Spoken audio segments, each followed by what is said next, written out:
Okay. Great. I think welcome everyone. I think people are quickly joining. So I just wanted to welcome Gianmarco, who's presenting a paper with Philip Castro and Erica Deserrano on promotions and productivity. So what I suggest, Gianmarco, you're better at this than me, but we just wait for a couple of minutes for people to kind of fill up the Zoom, and then we begin. And for those of you who are joining already in, the format is that if you can put any questions you have into the Q&A, we'll sort of collect those and pause Gianmarco maybe on a couple of occasions during the first hour. And then at the end of the hour, we'll keep 15 minutes free for people to kind of ask questions live. So we can unmic you, you can ask the questions and we can pose those. So that's the format. I think probably a good point, Gianmarco, if you want to share your screen and begin the seminar. But welcome and thanks very much for giving this seminar. Thank you very much. It's super exciting to be now on the other side of VDEV now. And so the paper I'm going to be presenting today is called Promotions and Productivity, and we're going to be studying the role of meritocracy and pay progression in a large public sector organization in Sierra Leone. And this is joint work with two of my longtime co-authors, Erica Deserrano and Philip Castro. Philip is on the chat to answer some of the questions, so feel free to drop your questions in the Q&A. Okay, so the motivation for this paper is that many organizations rely on promotion incentives to motivate employees, right? And this has been documented both theoretically and empirically in several studies. And these type of incentives are especially relevant in organizations that face different types of constraints to, for example, dismiss workers, offer them pay for performance, or other type of high-powered incentives, which is the case in most public sector organizations. Okay, so and just to fix a little bit the ideas, the success of these types of promotion incentives are going to depend on two very distinct but at the same time interrelated components, which are the ones that we are going to experimentally vary in our setting, which I'm going to present in a little bit. On the one hand, the success of these promotion incentives are going to depend on the extent to which the promotion rule is going to be based on performance, meaning whether promotions are meritocratic or not. On the other hand, the success of these incentives is going to be closely linked to the size of the price associated to the promotion, what we call the pay progression, meaning the gap in the pay that you have between lower and upper tier workers. Okay, and so the idea of how promotion incentives affect performance is by no means new. It has been studied in a number of papers since the seminal paper of Ed Lasker and Howard Rawson in the 80s, and then there's been a very long, mostly theoretical literature. But however, so far we have very little causal empirical evidence on the extent to which promotion incentives are successful at incentivizing lower tier workers, and this is kind of the gap in the literature that we are going to look into, right? So in this paper, what we are going to do is study how worker productivity responds to changing, on the one hand, the promotion criteria and the size of the price associated with the promotion. And we're going to do this in a large public sector organization in Sierra Leone. And I'm going to describe the study in much more details in a little bit, so bear with me for a couple of slides. Okay, so in the paper, we have a theoretical model, a quite standard model or a tournament for promotion. I'm not going to go through the whole model here, but just I want just to give you a little bit of a glimpse of the framework that helps us think through the experimental results that we have here. Okay, so let's imagine that we are in a setting where you have two workers who are competing for a promotion. So the utility of worker I is going to be to depend on the effort of both workers, and it's going to be defined as W under bar, which is the wage that lower tier workers earn at the moment, plus the probability that worker I is promoted, and this is going to depend on the effort of both workers, multiplied by the wage bump that she's going to get if she gets the promotion, right? And this is going to be the difference between the wage for the supervisor worker or the upper tier worker minus the wage that they currently get and a standard cost of it. Okay, so promotions incentives in this case are going to be a function of the price associated with the promotion, the pay progression, the difference between my wage and the wage that I would get if I get promoted. And on the other hand, the extent to which the promotion rule is based on performance, right? This is the probability that you get promoted, right? So in a perfectly meritocratic system, the probability that I get promoted is a direct function of my effort and the other workers' efforts. However, in many settings, you can have biases in the promotion rule, meaning there could be, for example, a preference for one of the workers, which can take the form of clientelism, et cetera, et cetera. Okay, so the B's in this equation here are going to be linked to the bias associated with the promotion rules, right? So if B1 is larger, the decision maker is going to have a preference for worker one. If B2 is larger, the decision maker is going to have a preference for worker two.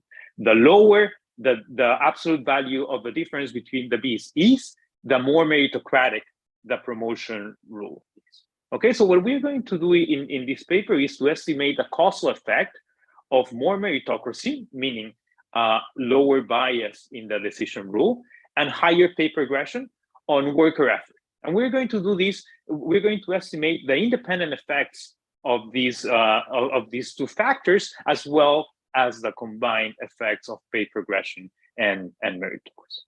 All right, so we're going to focus on a large public sector organization in Sierra Leone, the Community Health Worker Program, which is a large organization that covers the whole country. You have one community health worker who is based in their villages, and they are organized into teams, right? You can think about the teams it's going to be basically a clinic where you have a supervisor who is based at the clinic, and the clinic has a catchment areas of between 7 and 10 villages with a community health worker in each village. So in this paper, we're going to call the CHWs the lower tier workers, and the supervisors are going to be the higher tier workers, right? And we're going to study the effects of meritocracy and pay progression on these teams. Okay, so our 2x2 research design is going to introduce experimental variation at the team level. We're going to have 372 teams overall, and the experimental variation we're going to introduce is going to be first on meritocracy. We actually changed the way promotions are decided for half of the teams at the status quo. The status quo, as I'm going to show you in a little bit, is that promotions are mostly decided based on the discretion of an administrator, a decision maker, and we changed the promotion rule to make them performance based in half of the teams. The second layer of the experimental variation is going to be in pay progression, right? We're going to change the perceptions of pay progression. At the baseline, there is not a lot of transparency and in terms of the pay of the supervisor, and workers at baseline told us that they were not well informed about how much the supervisor makes. So we introduced variation in the perceived pay progression, right? And And we're going to study, as I mentioned before, both the effect of meritocracy, pay progression, and their interaction on the productivity of lower tier workers. All right. So just to preview the results, what we're going to find in this paper is that an increase in the meritocracy of the promotion system is going to increase worker productivity as measured by the number of health services they provide. Consistent with the turnaround model that we set up in the paper, the effect is going to be stronger among workers who have a higher baseline perceived pay progression and who are high ability. And we measure that as a high performance ranking. On the other hand, an increase in pay progression is going to have opposite effects depending on whether promotions are meritocratic or not, right? So higher pay progression is going to increase productivity when the promotions are meritocratic enough. On the other hand, if you have high perceived pay progression, but no meritocracy, this is going to decrease productivity. All right, and this is going to be consistent, and we're going to show you evidence consistent with a moral effects rather than an increase in law, right? So the take-home message here is that the combination of steep pay progression and low meritocracy can demotivate workers. All right.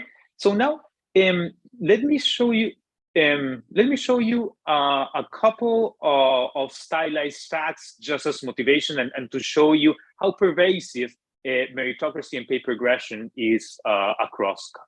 Right. So here we take cross-country data from the World Bank's World Bureaucracy indicators, and we are showing you on the panel in the left, meritocracy on the y-axis and log GDP per capita in the x-axis, and in a panel on the right we have pay progression, right? So this is data from I think 90 bureaucracies around the world.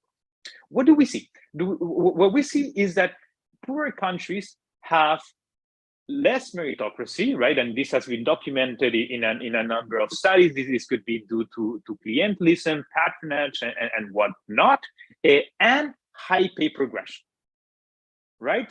And if you believe the results that I'm going to show you, meaning that the combination of low meritocracy and high perceived pay progression can have negative effects on lower tier workers' productivity, this can be one of the factors, one of the underlying factors explaining why we have poor quality of public services, of public service provision in poor countries, right? So this is a correlation, no causal interpretation here, but just a motivation, right? But this is not only the case in the public sector.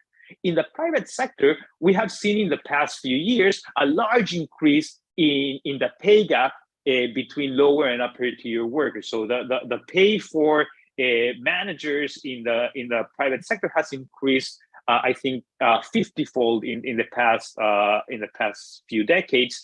And at the same time, there's been a growing evidence about, for example, the limits in promotions for women compared to men across the corporate hierarchy, right? So this combination of non-meritocracy in promotions for a certain group of workers, in this case women, and a steep pay progression can also be a factor that leads to lower productivity due to demotivation. All right.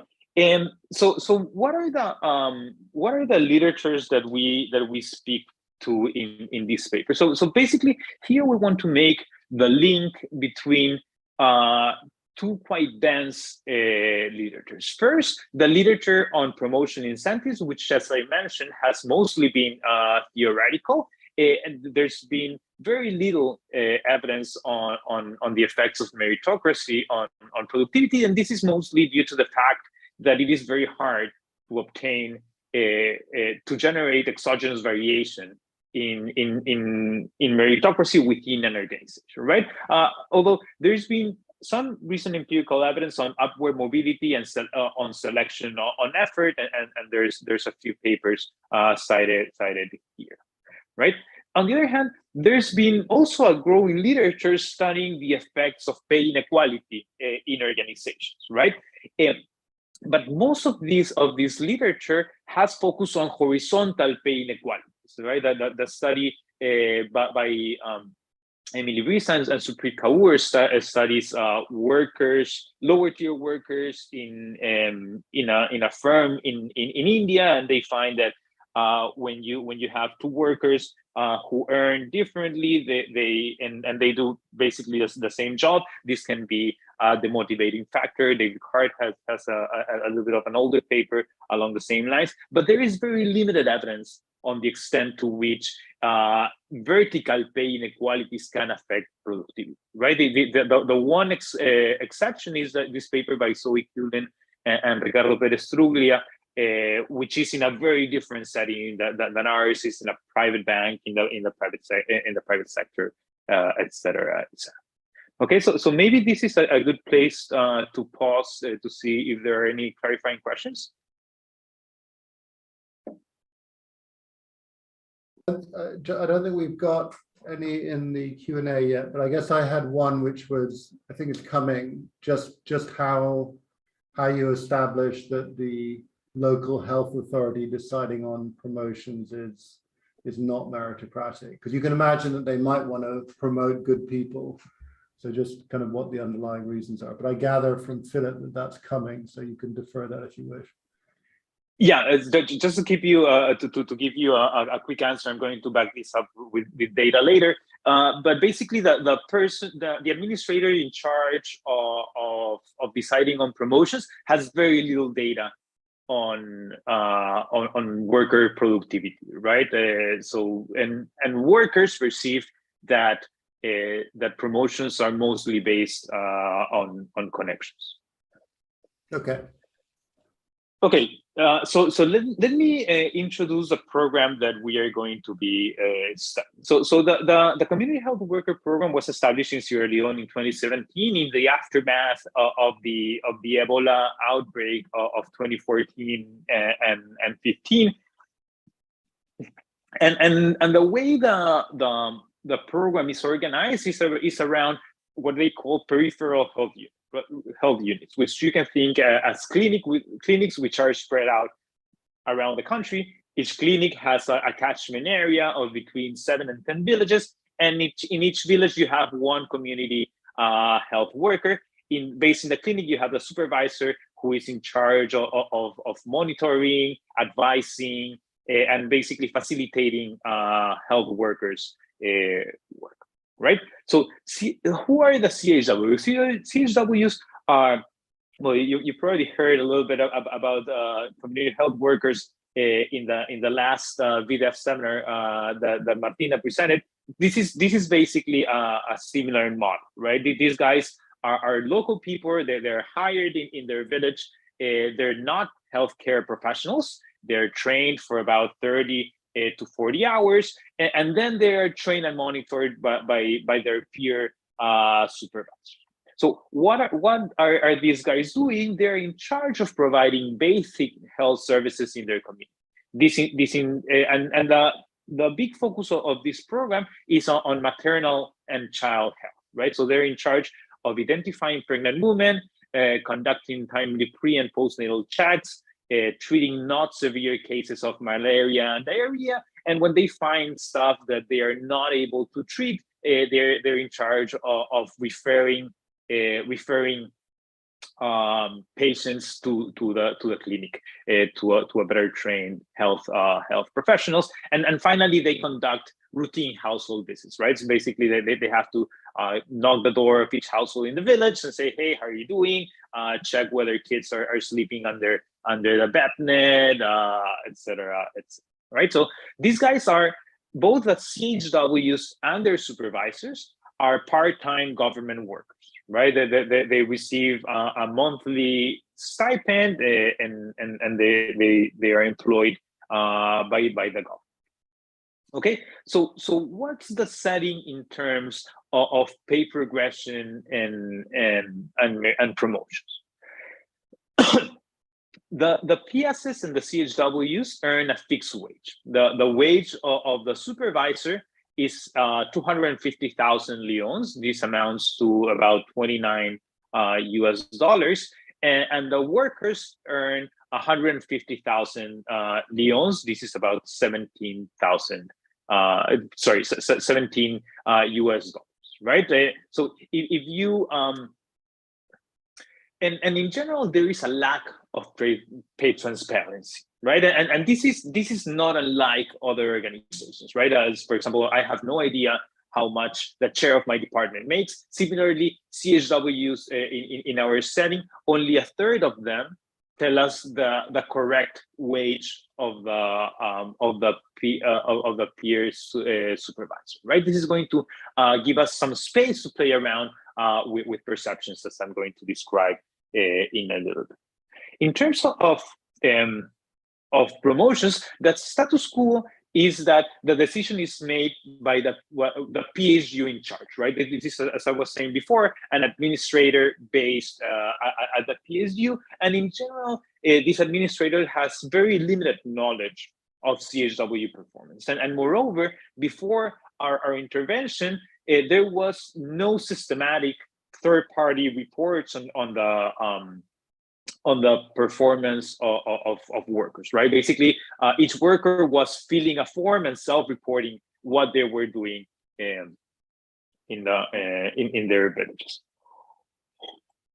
And to address a little bit of Robin's questions, we asked a bunch of questions to both workers and supervisors about the status quo, their perceptions about the status quo regime in terms of promotion. So, for example, 70% of PSs report that they have much more connections to the PhD in charge than other candidates.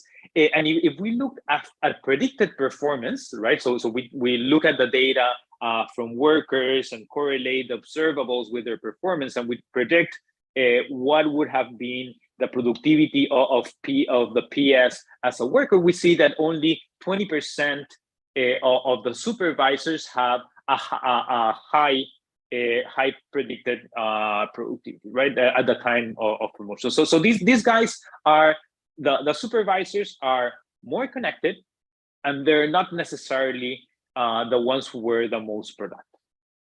Right, and if we ask workers about what they think the promotion criteria was at the time the peer supervisor was promoted, 45% of CHWs told us that they believe that the PS was not the best performing CHW when the promotion happened. Right.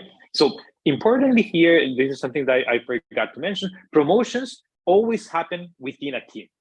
Right, so the vertical movement is from community health worker to supervisors. There's no movement across teams, and a promotion here is going to happen only when the supervisor decides to leave. Okay, so this is our study setting. This is a map of Sierra Leone. Here you have the Atlantic Ocean, Guinea, Liberia in the south, and we work in 6 out of the 14 districts in the country, including the rural areas around the capital. Right, and here each dot corresponds to a PhD. So the unit of study here is going to be the PhD, namely the team, because the promotions happen, and the competition between workers for a promotion happens within the PhD. All right. So, Marco, there's a question about whether the wage is kind of for a full-time. Is it a full-time wage? Because it looks very low relative to Burkina. So, Michael Cavayan. Yeah. So that's a great question. Thank you very much, Michael, for allowing me to clarify this. So the wage that these guys get is about half the minimum wage. If we compare it with the amount of money these guys earn in their alternative work, which is typically agriculture, petty trading, etc., it corresponds more or less to what they earn in their secondary main activity. Marco, so sorry, it's super poor. Another clarifying question. Is there any sense in which the seniority, like if you've been working for longer, are you more likely to be promoted, or does that really not play any role? Like seniority based?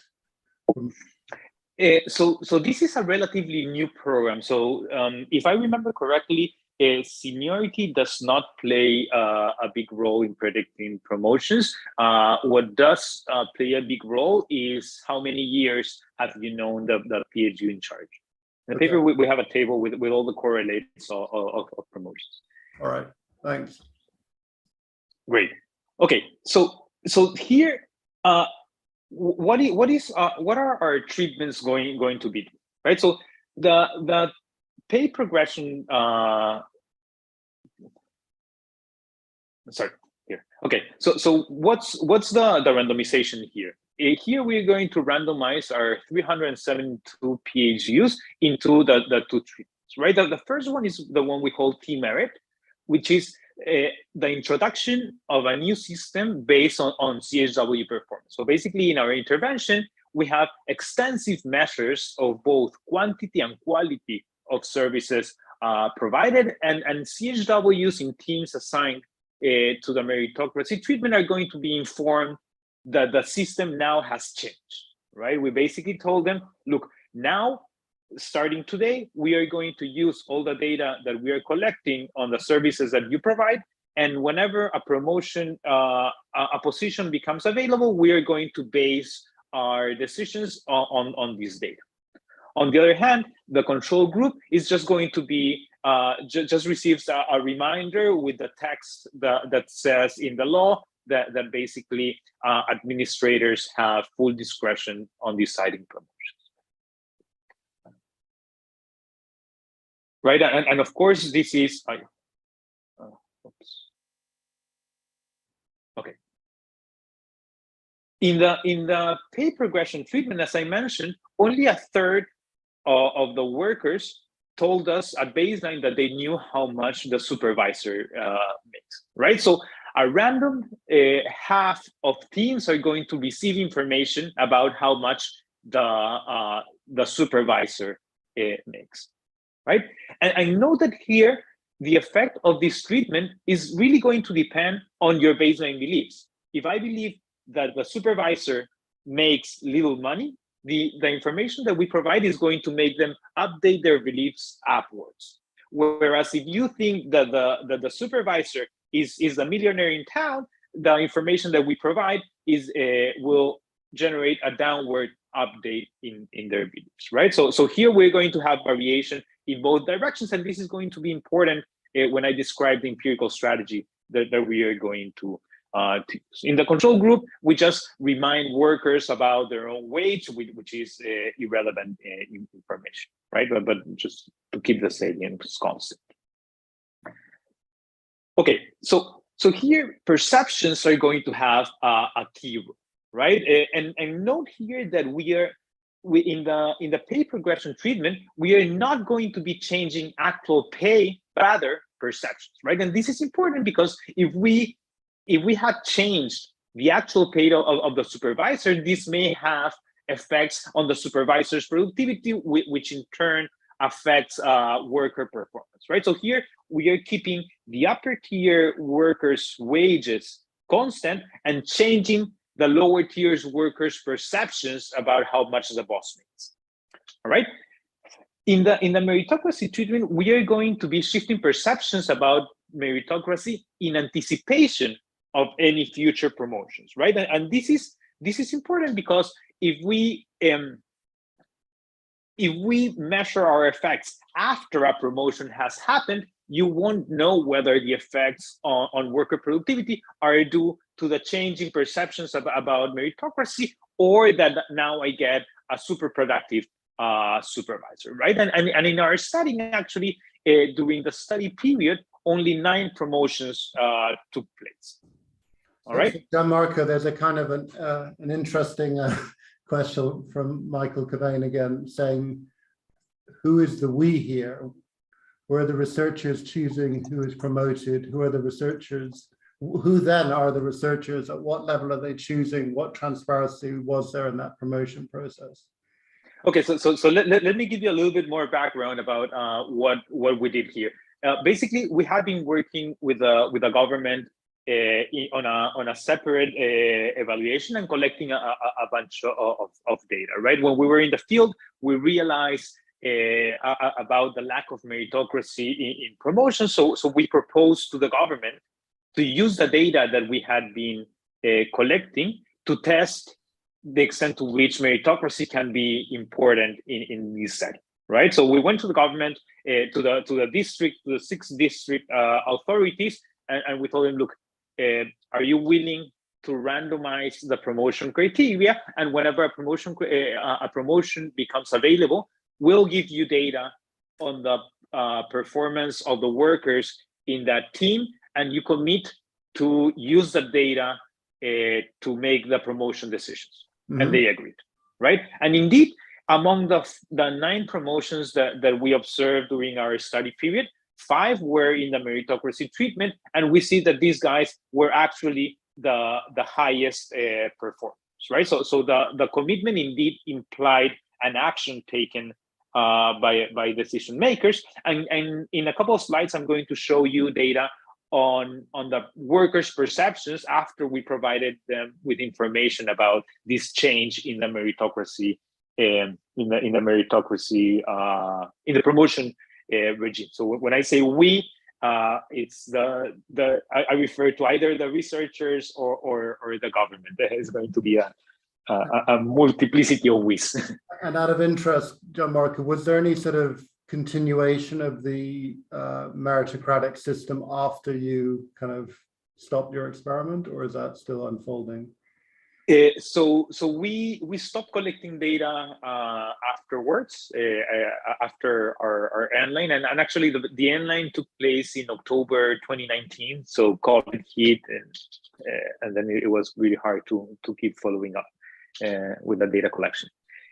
So this is a super relevant point, because what I'm going to tell you here is going to have important implications for how you decide what promotion system you're going to adopt. But this is going to always require a relatively expensive data collection setup, right? So now we are continuing this work with community health workers to try to minimize the cost of data collection. So I hope in a couple of years I can share some results on that.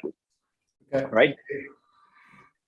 Okay, so one thing that we are not going to do in this paper is to assess the effect of more meritocracy on the productivity of the organization, right? And we are just going to assess the effect of meritocracy on the productivity of lower tier workers, right? Once you start promoting the best performer, the effects on the organization's performance can go anywhere. You can have either the Peter principle, where you rise to the level of your failure, or you can have a magnification of the increasing in productivity, namely that promoting the best community health worker to supervisor is going to not only increase the incentives for lower tier workers, but also promote a better worker and magnify the effects that I'm going to show.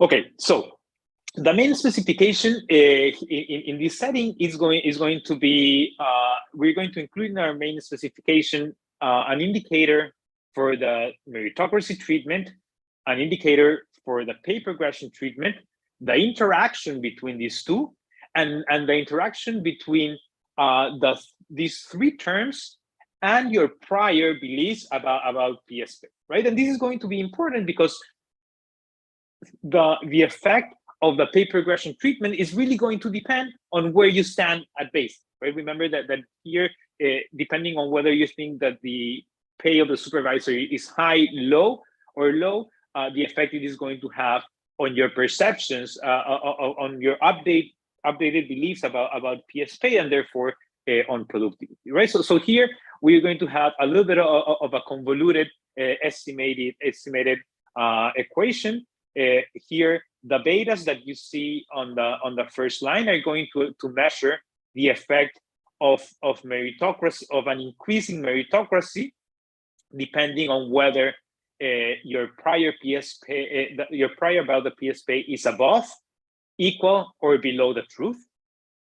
The gammas here are going to measure the effect of increasing your beliefs about pay progression.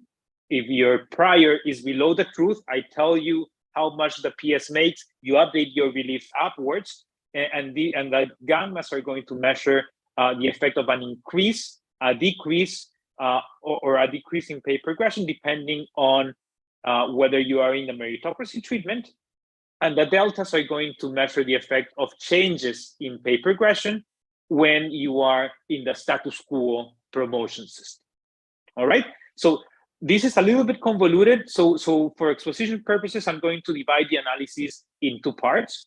In the first part of the paper, I'm going to measure the effects of meritocracy on worker productivity. And on the second part of the results, I am going to focus on the effect of pay progression, depending on whether you are on a meritocratic or a non-meritocratic promotion system. So basically, in the first section, I'm going to show you the betas here.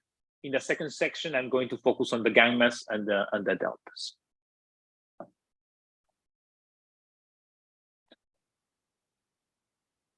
All right, so in the first part, I'm going to study the effect of meritocracy. First, I'm going to show you the average effect comparing workers in T-Merit 1 and T-Merit 0. And I'm going to show you also some heterogeneities that are consistent with the theoretical framework that we set up in the paper. Namely, I'm going to show you the heterogeneity of the effect by the priors about PSP, the expected time to promotion, right? So basically, if you think that a promotion is coming soon, the expected value of the price is going to be high, right? And finally, by worker rank.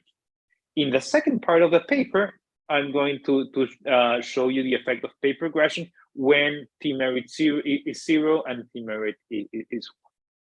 All right, so what is the data that I'm going to be using? We collected an extensive data sets for the two layers of the organizations. So supervisors were interviewed at baseline in May 2018 and N9 in September 2019 on their background, experience, their perceptions about the performance of CHWs, et cetera.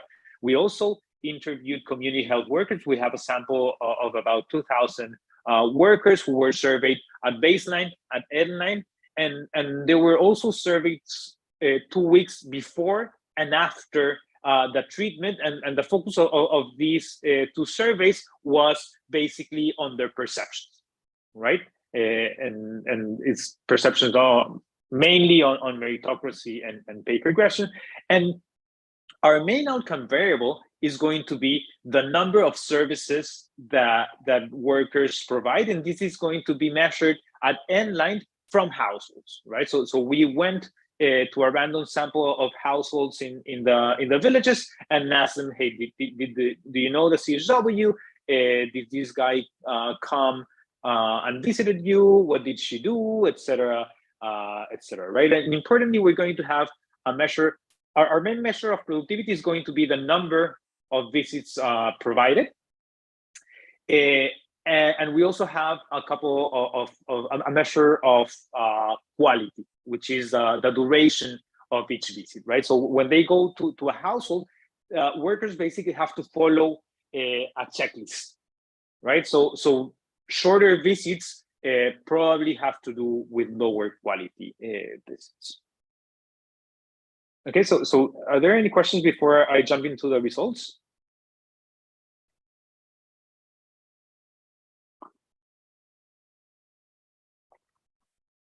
I think I'm just checking, John Mark. I think you're good. I think just jump into the results. Okay, cool. So I've been talking for about 40 minutes about meritocracy, but measuring meritocracy is really difficult, right? And so this is a question that we asked workers to measure their perceptions about how meritocratic the system is. We told them, look, a PHU needs a new supervisor. Whom of the following two CHWs do you think is more likely to be promoted to the supervisor position? A non-connected worker whose performance ranking is first in the team, the best guy in the team, or a connected worker, here connected meaning that they are good friends with the PhD in charge, who is ranked X. And here we vary the value of X, right? The connected worker is ranked second, is ranked fifth, or is ranked 10. So how do we code this data? We're going to say that the worker perceives that the system is non-meritocratic if she thinks that the connected worker is always going to be promoted, even if she is a worse performer. We're going to say that the promotion system is perceived to be meritocratic if always the best performer worker is promoted. And we're going to code it as 0 as an intermediate value if the connected CHW is only promoted if she is good enough, meaning she is ranked 2 or 5. All right, and this is, let me now show you some data, okay? So here I'm showing you the responses to this question in the treatment and control group at baseline, right? So 50% of people thought that the promotion system is not meritocratic, right? And clearly this is balanced across treatment and control. When we, after the treatment, we ask the same question and we see that there is a shift in the perception about meritocracy, mostly coming from people who thought that the system was more or less meritocratic, right? So the 3% of people that thought that this is a completely rigged system do not change their beliefs at all. Okay, so now let me start showing you some results. Given how convoluted the simulated question is, I'm going to show you just some graphs, but we can go to the table with more details if there are any questions, right? So the average effect of more meritocracy on worker productivity is large. On average, each household receives 7.5 visits in the 6 months prior to to our online survey, and this goes up to 9 visits when workers are in the meritocracy treatment. That is a 22% effect. All right. Importantly, this effect is larger when the baseline perception of the worker about the PS pay is larger, right? So workers who believe that the PS pay is above the truth increase their productivity by 2 visits over 7.5. And when you go down in terms of perception, of the perception of the PS pay, the effects start diluting, right? So this is consistent with the idea that the larger the price at the top is, the more effective are going to be promotion incentives, right? We can measure the expected size of the price just by the level of the pay, or how close do you think this promotion is going to take place, right? So in the CHW program, the retirement age is around 55 years old, right? So what we do here is to say a promotion is going to happen soon when the supervisor is within 5 years of the retirement age, right? In this case, 10% of teams are going to have a supervisor who is 50 years old or above. For workers in the teams where a promotion is expected soon, productivity increases massively by 46%, right? The effect is smaller for workers. I mean, if you put this in a continuous measure, you see how the effects start diluting when the younger the supervisor. A final relevant dimension of heterogeneity that we explore is by worker rank, right? Why is this important? If you think about it, when you are a high ability worker, the introduction of meritocracy should really incentivize you, right? Because you're going to have the chances of getting that glittering prize at the top. Here we define high ability workers. So high ability is in terms of our model. We don't have a measure of ability, but measure ability as the ranking provided by the supervisor, right? Workers with high ranking are going to be those in the top 3 of the team. And for them, the effect is large and significant. Here we have a 26% effects, while workers with lower ranking have a smaller and marginally significant effect on their productivity. Gianmarco, there's a question about the outcome variable from Michael Kavan. So what if people thought that productivity was multidimensional? So maybe number of visits is one, another is sort of how effective the health information is conveyed. Do you think your question framed or prompted favoring one dimension over the other? Okay, so there are two separate answers to this question.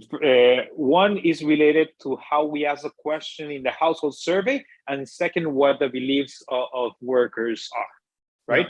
Yeah. In the household survey, we ask them, has the health worker come to your house in the past 6 months, right? So this is the presence of these guys, and this is prior to any change in the promotion system, right? And actually, we don't see that being the household knowing the CHW for longer or being a family member or whatever is correlated with the level, right? So connections don't matter here. We also ask duration of the visit and so on. On the other hand, what is the treatment that we provide? What is information that we provide workers? We told workers, starting today, promotions are going to be decided based on the quantity and the quality of the services, right? And they knew that we were monitoring their performance in both of these dimensions, right? And actually, we have some results in the paper regarding quality as well. Okay, thanks. Okay, so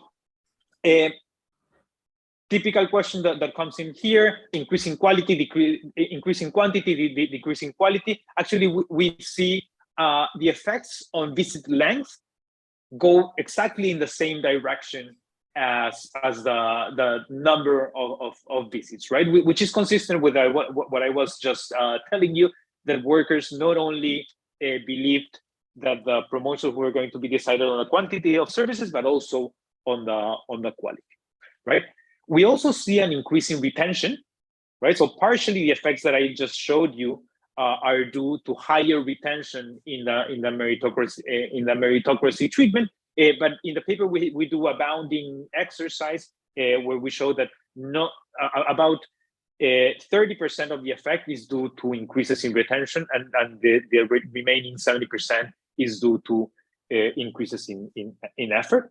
And importantly, there are no effects at all on the supervisor's effort, right? And this is consistent with the fact that a promotion is going to open up only when the supervisor decides to leave. There is no chance that better performance of worker is going to generate the dismissal of the supervisor, right? So all the action is going on at the lower tier. Okay, now let's shift to the second part of the paper, which is about the effects of pay per push. Here we asked workers, how much do you think the PS earns from the government per month, right? And I'm showing you again the distribution of perceptions at baseline for workers in the treatment and in the control group. 31% of workers knew how much the PS made, and a third of workers overestimated the PS pay, and a third of workers underestimated the PS pay. Note here that the distribution is much more spread at the right than at the left, obviously, because generally you have that this distribution is going to be downward bounded by the worker's salary, right? So very, very few people thought that their bosses make less than they do. All right. So what happens after we provide workers with information about the supervisor's wage? In the treatment group, everyone converges to the truth. The control group, no changes. Okay. So now let me show you the main results of this section. When you have an increase in pay progression and high meritocracy, so if at baseline you thought you underestimated the PS pay, you receive information about your supervisor's pay, you update upwards your belief, and you are in a meritocratic system, your performance improves by about 20%. Okay, 1.8, sorry, 22%.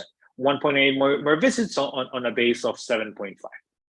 On the other hand, if your baseline beliefs about the PS pay are above the truth, you receive information and you update upwards. No, sorry, let me recap here.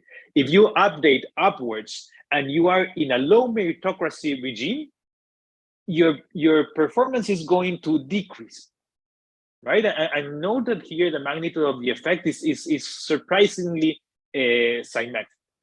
So what does this mean? Basically, you learn that the boss makes a lot of money, but you realize that you can never make it up to that position, right? And that really demotivates you, right? That is one explanation is about moral concerns, basically that I get demotivated by the fact that there is a glittering prize out there and I cannot reach. An alternative explanation is based on a standard multitasking model where you can spend time either doing productive stuff, right, providing health services, or grabbing beers with the boss, trying to lobby the boss, right? I'm going to show you evidence trying to disentangle these stories a little bit later. All right. On the other hand, when the price associated with a promotion is low, this is going to have a negative effect of productivity, right? So basically, it doesn't. If you introduce meritocracy in an organization, and the price associated with a promotion is low, you're not going to increase worker productivity. In fact, you're going to decrease. Okay, so steeper pay progression is going to reduce worker productivity in a non-meritocratic region. As I was telling you, this could be consistent with either a model of moral concerns or a multitasking model, right? So the evidence that we find in the paper is consistent with a moral concerns story. So, for example, we see no effects on the time the workers spent talking to the PhD in charge, or the time devoted to non-patient activities, right? So clearly lobbying is a hard concept to measure. These are the proxies that we had in our survey to measure lobbying. On the other hand, the effect of productivity is concentrated among workers whom we expect to perceive the system to be most unfair, right? Those who are highly ranked and those who are unsatisfied with the PS work. All right, so I'm finishing here a little bit earlier. So just to recap, manager worker pay ratio has grown exponentially around the world in recent years, right? So there's been a tenfold increase over the past 50 years in the private sector pay gap in the United States. If we look at the public sector, there's been a fivefold increase over the past 10 years in the amount that upper and lower tier workers make in bureaucracy. And this has been a large push from international organizations like the World Bank and other international development organizations that told governments, look, you have to pay to offer good wages to high-level bureaucrats, otherwise the private sector is going to steal them, right? And actually, I mean, this is a very valid advice. But if you don't accompany this increase in pay progression with enough meritocracy, what we find is that this could be counterproductive, meaning this combination of high pay progression and low meritocracy can have a strong demotivation effects on lower tier workers, right? So basically, you have a trade-off here. If you pay well the upper tier workers, you're going to manage to attract high ability individuals, but the effect on the organization's productivity is going to depend at the end of the day on the degree of meritocracy that you implement in your organization. But the extent to which you're able to implement a meritocratic promotion system really depends on the extent of how much reliable data you have on performance. All right, so I'm finishing 3 minutes early, so thank you very much.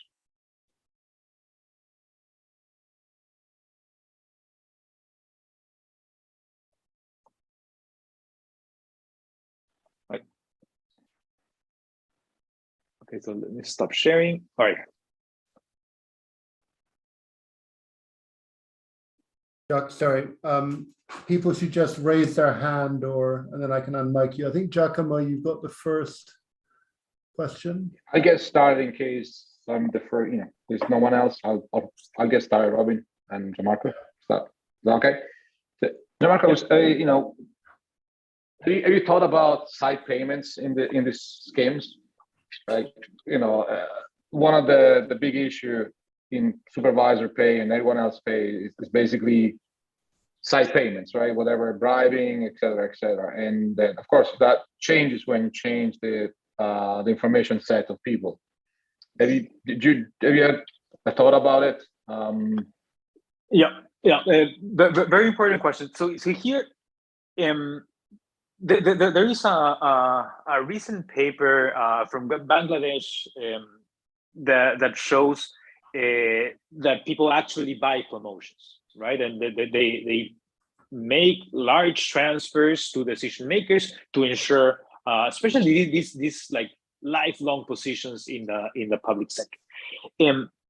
We have a separate project with Erika, Philip, and Stefano Caria, where we have a lot of data on side payments, both between supervisors, workers, households, and PSU in charge. And what we observe, and so we ask this question separately to each of the parties, right? And what we find there is that there is very, very little side payments. If I remember correctly, there's only about 15% of supervisors who make side payments, and the magnitude of the payments are just tiny. So it doesn't seem to be relevant in this setting. Okay, could we have Michael? Can you unmute and ask your question? Yes, hi, can you hear me? Yeah. Yeah, great.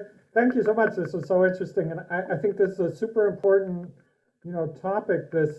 I would frame it as how to motivate and incentivize these very dispersed, semi-formal, kind of public sector NGO employees who are very hard to supervise because they're often working on their own account, right? And it's very hard to measure their productivity because you go and you visit the village, but maybe you just sit and have a cup of tea with a friend, and you visited the village and you talked to a couple of people. So very hard to measure their performance. So I'm curious, following up on Robin's question, what does you and your team think? What would be, like, in your view, sort of scalable and cost-effective ways to try and, do, because it seems to me customer satisfaction surveys and social science surveys like you were doing is very expensive relative to the, the pay and the promotion here. So I just, maybe as smartphones become extensive, that's the way, some point that's the mechanism, right? Yeah, no, fantastic point. So indeed, we spent a lot of money trying to measure productivity, right? So we had a system where workers had to report every visit that they made through a text message. That text message got to a call center, and we were calling patients to double check. We had random spot checks and whatnot. So clearly, the operation that we carried out is not scalable at all for a poor country's government. What we are working on right now is exactly along the lines of what you're suggesting, right? So to what extent the introduction of smartphones can help us reliably measure productivity, and there's a couple of developers that have these fantastic apps that allow the worker to the phone to track the worker, how they move, what visits do they make, help them with a checklist, and the beauty of these apps is that data can be recorded even when phone signal is crappy, as is mostly the case in rural Sierra Leone, and then it gets uploaded whenever you're online. So I think that's a promising avenue for monitoring these types of workers who are essentially decentralized and with low monitoring capacity. So Golveen, you've been waiting for a little while. Do you want to unmute and ask your question? Yes, sorry, can you hear me? Yep. Yeah, so sorry if I missed this at one point of the presentation, but I was wondering whether people who have lower beliefs than the pay progression, how do they compare to people who have the high beliefs, right? So in a sense, all of the other comparisons that you do, they're causally estimated, but that comparison, I mean, it could be that these guys are just different, right? So, I mean, obviously this is something that you've checked. So I was wondering how are they different? Yeah, fantastic point. Thank you very much for allowing me to clarify this. So indeed, prior beliefs are not randomly assigned, right? They're correlated with the time that you have been in the system, whether you know the supervisor, education, etc., etc. In the paper, we do a couple of things. So in the first section, when we estimate the effect of meritocracy and study the heterogeneity by baseline pay progression, we include in the regression the correlates of baseline pay progression and their interaction with the treatments, and the results are robust. In the second part of the paper, when we estimate the combined effect of pay progression and meritocracy, we refrain a little bit from making comparison across worker types, meaning we are very emphatic on saying that we can compare the treatment effects within workers who update their beliefs upwards and within workers who update their beliefs downwards, and do not compare workers types precisely because of the point that you're raising here. Great. Right. So sorry, can I follow up? Yeah, absolutely. Yeah. So that makes, I guess that makes the point for causality, but so out of curiosity, does that, for example, correlate with your productivity to begin with?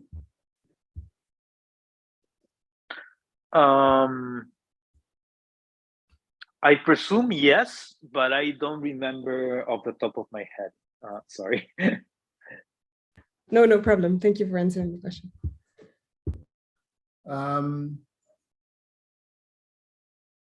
Karen?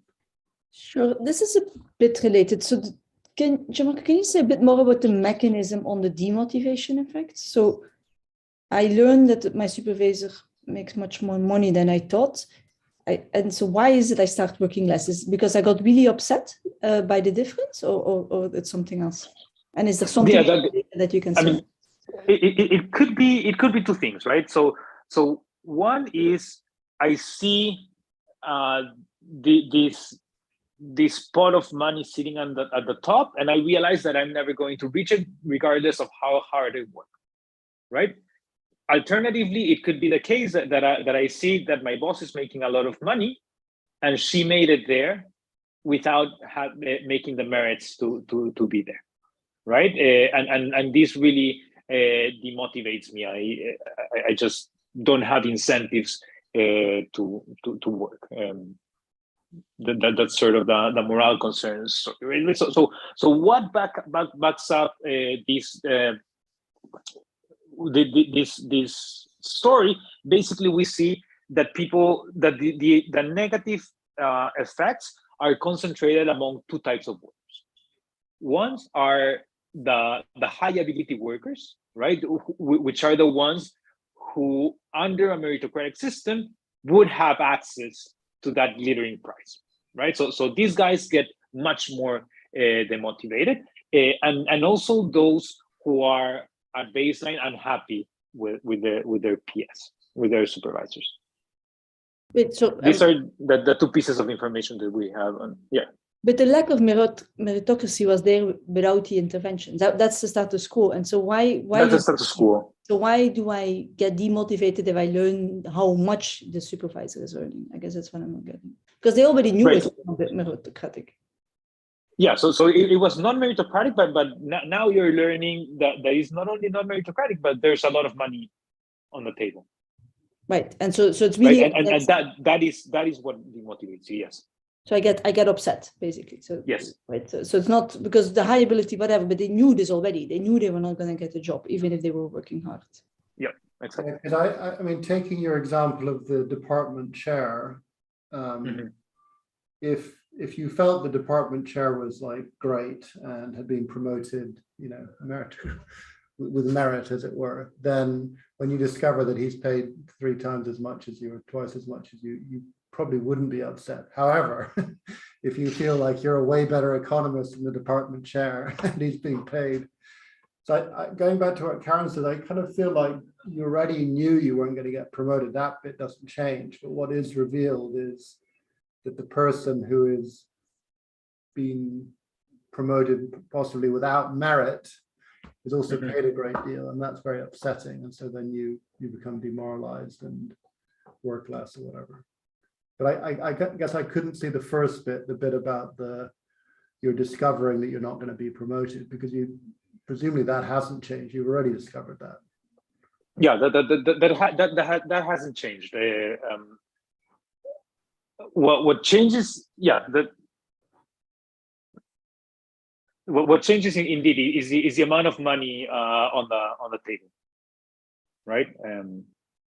On the other hand, when you learn that there is a bunch of money on the table, and I change you to a meritocratic system, that really boosts your productivity. Right? Perhaps the example of the chair of the department is not a great one, because I feel like even a great researcher can be a very crappy department chair. In our setting, in the setting where we're working, we see that the characteristics that predict CSW performance are also predictive of very good supervisor performance.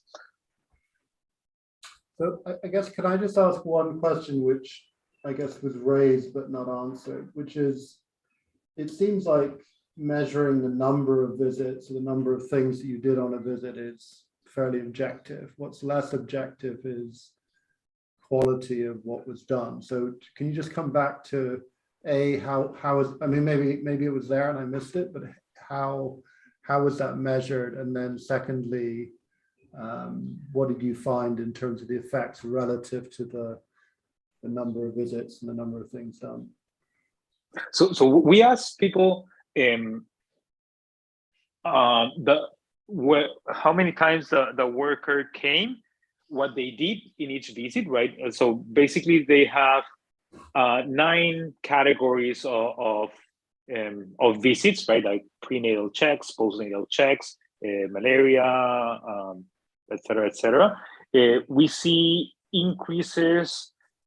So the main effects on the number of visits are driven by prenatal visits, referral for pregnant women to go give birth at the clinic, and child health visits. The visits to the elderly do not have effects, and our measure of the quality of the services is how long each visit took.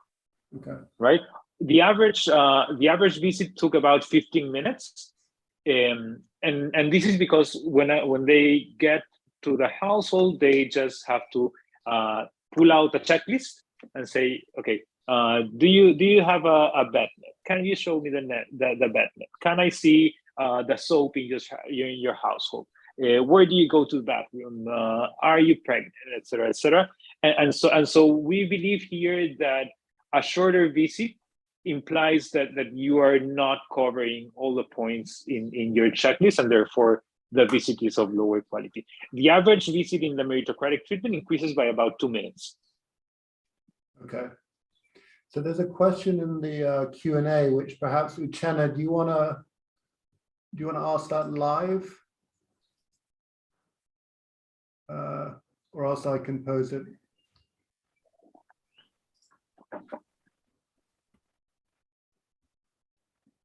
Uchenna? Okay, so let me just Hello? yeah, here we go. Yeah. Can you ask your question live? Okay, yes, I was just trying to find out regarding the I was trying to find out, for instance, in some rural areas, we see health workers actually enrolling, not because they are actually entirely interested in getting promoted. So I'm just trying to understand the proportion, if it's available, of workers that have such desires of being promoted. Yeah, that's a fantastic point. Yeah, no, that's a fantastic point. Thank you very much. Indeed, it could be the case that people are interested in their CHW work because they are government employees. There's little monitoring, so I can basically slack, right? And I may not be motivated. I may not want the promotion because that implies more responsibility and whatnot. We certainly have the question. I don't remember the proportion of workers who respond that they are interested in being promoted, but it has to be a significant share, because otherwise we wouldn't find any effects of the meritocracy treatment. But you're absolutely right. I mean, there are workers who are never going to be motivated by this. But this is generally this is a deeper point, right? Because in this paper, what we are studying is attornment, which is substantially different than performance pay, for example, right? In performance pay, you give money to people for their performance, so you see everyone increasing their productivity, right? In a tournament, you're by design almost going to incentivize a relatively small share of workers who are going to have a large effect on their productivity, right? So the low ability worker has no chance of being promoted in the status quo, and has no chance of being promoted in a meritocratic system, right? So that guy is never going to be affected by this type of promotion incentives. Excellent. So I think one thing is in the chat or Q&A, you can see the Zoom room for Gianmarco, who is, if you want to continue the discussion, you can go to that Zoom room. But I just wanted to thank Gianmarco. Not all of you may be aware that Karen, Giacomo, Gianmarco, and Martina set this whole thing up, and it was nice to have Martina present last time and Gianmarco present this time. But most of all, thank you all for coming, and we will see you next time. Thank you very much. Thank you very much, everyone. Thanks, Marco.